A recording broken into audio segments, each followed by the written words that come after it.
Hi students, welcome to online class.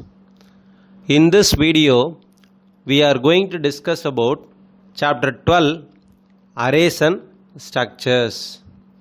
In this video, we are going to see the next topic, accepting values to an array during the runtime. Accepting the values to an array during the runtime. So what is mean by runtime? There are two things are there. One is called compile time and another one is called runtime. Compile time means whenever we are assigning the values at the time of writing the program. Whenever we are assigning the values to the variable or to the array at the time of writing the program, creating the program, then that is called the values are assigned at the compile time. So that we can call it as compile time values. We can call it as compile time values. But the array is simply declared. The array or a variable is simply declared. We does not assign any value. We does not assign any value. We are going to get the input from the user. We are going to get the input from the user. So the input is received from the user when we run the program. We are receiving the input from the user at the time of running the program, executing the program. So that is called runtime. So now we are going to see in this video the values are going to be received from the user. The values are going to be received from the user. So we can call it as accepting the values, that is receiving the values to an array during the runtime. In the previous video we discussed that initialization of an array. So the values are initialized at the compile time itself. The values are initialized at the time of compile time. When we write the program itself, we gave the values. When we create the program at the time itself, we gave the values. So now you see here, multiple assignment statements are required to insert values to the cells of the array during runtime. So we want to give multiple assignment statements for inserting the value, because we are going to insert more than one value in an array. We are going to give more than one value in an array. We are going to store more than one value in an array. So for that purpose, we need to give multiple assignment statements. Using the cin statement, we want to input many values for the array. Instead of that, we can go for the for loop. The for loop is a technique which is ideally suited for the for loop is a technique which is ideally suited for iterating through the array elements. See, we already studied about for loop. What is mean by for loop? For loop means which is used to get the input, or else we can say that for loop main purpose is it is used to execute some set of statements again and again. The for loop is used to process, it is used to execute some set of statements again and again. So until the condition becomes false.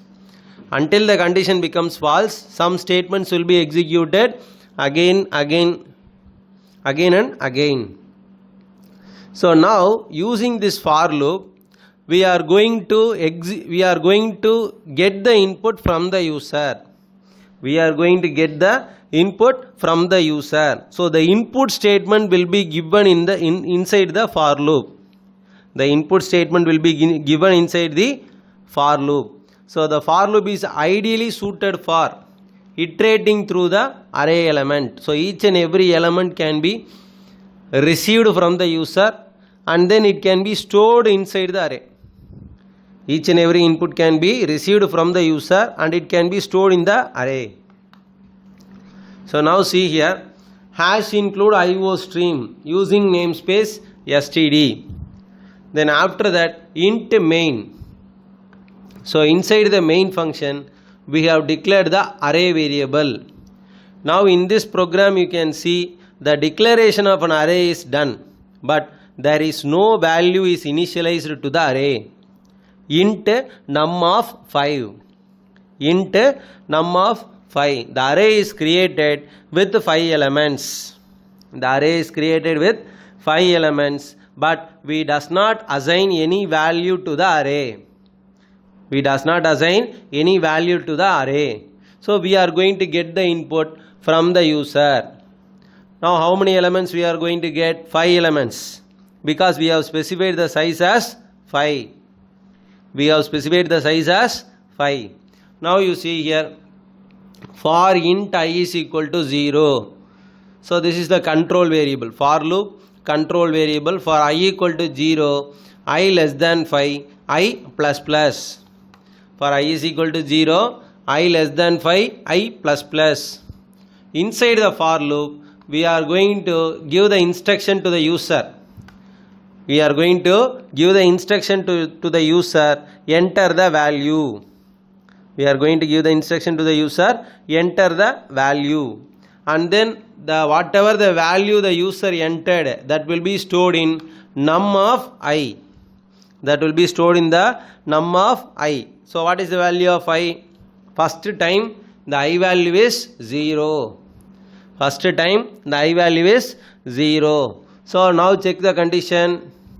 I value is 0. So substitute, instead of 5 substitute 0. So 0 less than 5. Condition is true or false?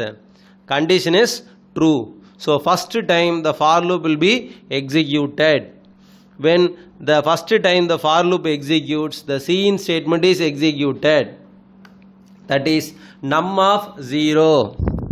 Num of 0. Can you understand, students? See, we have declared the array int num of 5. We have declared the array num of 5. So using the for loop, for int I is equal to 0, I less than 5, I plus plus. So I represents a control variable, iteration variable. So now we are going to get the input from the user. Now we are going to get the input from the user. Cin num of I. First time when the for loop executes, the I value is 0. I value is 0. So initialization is over. Then next checking the condition. I less than 5. That is 0 less than 5. True or false? Yes, 0 is less than 5. Condition becomes true. True means automatically the statement block is executed. That is, the statements inside the for loop is executed. So inside the for loop, what is the statement? Cin num of I. Cin num of I. That means cin num of 0. Now the user will enter the input, any number. So that number will be stored in num of 0. That number will be stored in num of 0. Let us take the value as 1. If the user is entering 1, 1 will be stored in num of 0. Right? Then again, I value is incremented. That is I plus plus. I value is incremented. So already I value is 0. So 0 plus 1, it becomes 1. After incrementation, again checking the condition. Again checking the condition. 1 less than 5. True or false? Yes, again true. So again get the input from the user. Again get the input from the user. For example, if I give 2, so the value 2 will be stored in num of 1. What is the value of I? 1. Can you understand, students? First time num of 0, it stores 1. Then num of 1, it stores 2. Then again I will be incremented. So 1 plus 1, it becomes 2. Then 2 less than 5, condition becomes true. 2 less than 5, condition becomes true. Again the for loop is executed. Now whatever the value I give, that will be stored in num of 2. Whatever the value we give, that value will be stored in num of 2. So like this the for loop will be executing up to 4. 4 less than 5, condition becomes true. But when it receives the input from the user, after that if I is incremented, 4 plus 1, it becomes 5. See, we know already I plus plus means I equal to I plus 1. I plus plus means I equal to I plus 1. I should be added with 1, that's all. I value should be added with 1, incremented by 1. So 4 plus 1, it becomes 5. Now check the condition, 5 less than 5, true or false?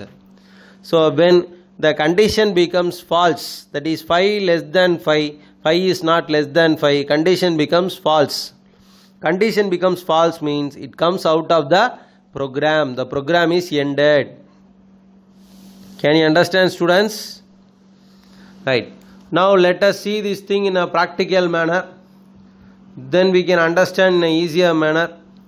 So we want to open Dev C++. Click on the start menu and then Dev C++.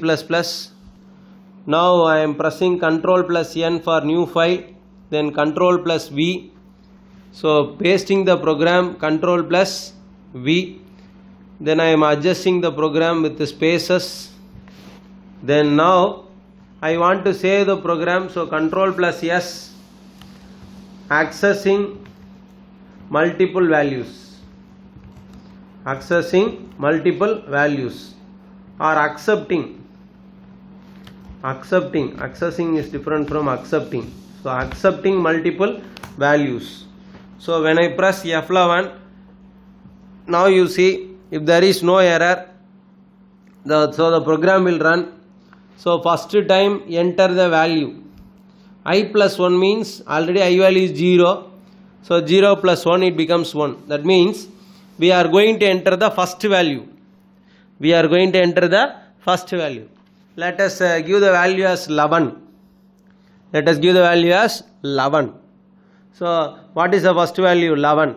So that is stored in num of 0. The value 11 is stored in num of 0. Now it is asking enter the second value because the condition is true. So I am entering as 12. Then third value 13. Then fourth value 14. Then when it asks fifth value, I can give 15. So 11 is stored in num of 0. 12 is stored in num of 1. 13 is stored in num of 2. 14 is stored in num of 3. Then 15 will be stored in num of 4. So when I press enter key, now the for loop condition becomes false. Because already the value is 4. 4 less than 5 condition is true. But when 4 is incremented by 1, 5 less than 5 condition becomes false. So the for loop will be exited. Can you understand, students? 5 values are received. 5 values are received and then it is stored in num of 0, num of 1, num of 2, num of 3 and then num of 4. Can you understand, students? So you can see this. So in the above program, the for loop has been constructed to execute the statements within the loop 5 times. So how many times the loop will execute? The for loop will be executed for 5 times. So like that they have constructed, because you see the declaration statement. When you look into the declaration statement, then you can understand int num of 5. So what is the size of the array? The size of the array is 5. So they have started with the I value as 0. You might ask a question, sir, here the condition should be I less than or equal to 5, no? Int num of 5 means 5 elements. So the condition should be given I less than or equal to 5. But they have given only I less than 5. Why, sir? You might ask a question. For that, you see the initialization statement. When you see the initialization statement, int I is equal to 0. Instead of starting I is equal to 1, they have started with I is equal to 0. Why? Because array index always starts with 0. The array index always starts with 0. So that's why they have given the initial value as I equal to 0. So that's why the condition is changed as I less than 5. I less than 5. But if I value is given as 1, then we want to change the condition as I less than or equal to 5. If I change the I value as 1, then I want to change the condition also, I less than or equal to 5. Otherwise it will receive only 4 value. Otherwise it will receive only 4 value. Can you understand, students? So in the above program, the for loop has been constructed to execute the statements only for 5 times. During each iteration of the loop, cout statement prompts you to enter the value. So each and every time whenever the condition becomes true, each and every time whenever the condition becomes true, the cout statement will ask you to enter the value, and then that particular value will be stored in the num of I using the cin statement, and cin gets the value, and cin statement gets the value and stores it in num of I. Num of I means num of 0, num of 1, num of 2, num of 3, like that. Can you understand, students? So now you can see this, how the for loop has been iterated, how the for loop was worked. So first iteration, the condition is checked, 0 less than 5. 0 less than 5, condition becomes true. Whenever the condition becomes true, it asks you to enter the value 1. Enter the value 1. So we are entering the value as 5. We are entering the value as 5. So that will be stored in the memory. We are entering the value 5. So that will be stored in the memory num of 0. So what is the value received from the user?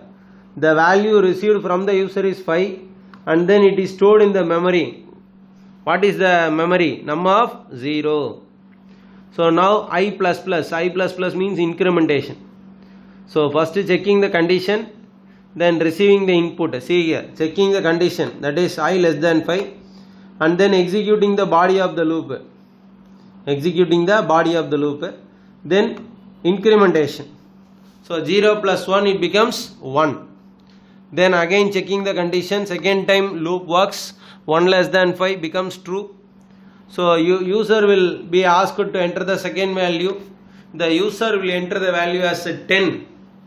The user will enter the value as 10. Now the value 10 will be stored in num of 1.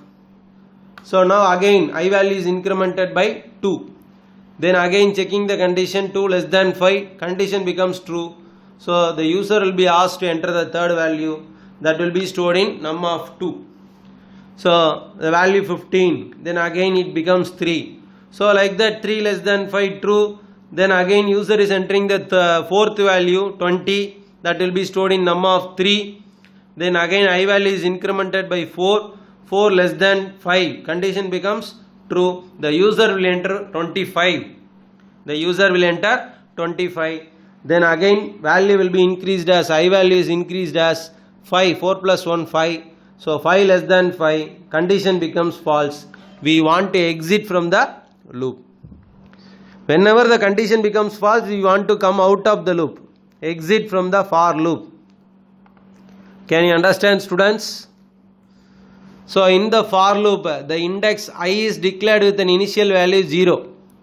So because of the I value is initialized with 0, that's why the condition is given as I less than 5. I less than 5. Otherwise, the I less than 5 will not be given. I less than or equal to 5 is given. I less than 5 will not be given. It will be changed as I less than or equal to 5 if I value is 1. But in your program, they have given I equal to 0. So that's why the condition is given as I less than 5. So 0, 1, 2, 3, 4, 5 times. Right? Since in most of the cases the initial value of the loop index will be used as the array subscript representation. So already I told you. Since the array index starts with 0, so that's why in the for loop the initial value of I is given as 0. Since the array index starts with 0, the starting value is given as 0, I equal to 0. I think you might have understood this video. So let's end the class. So thank you students.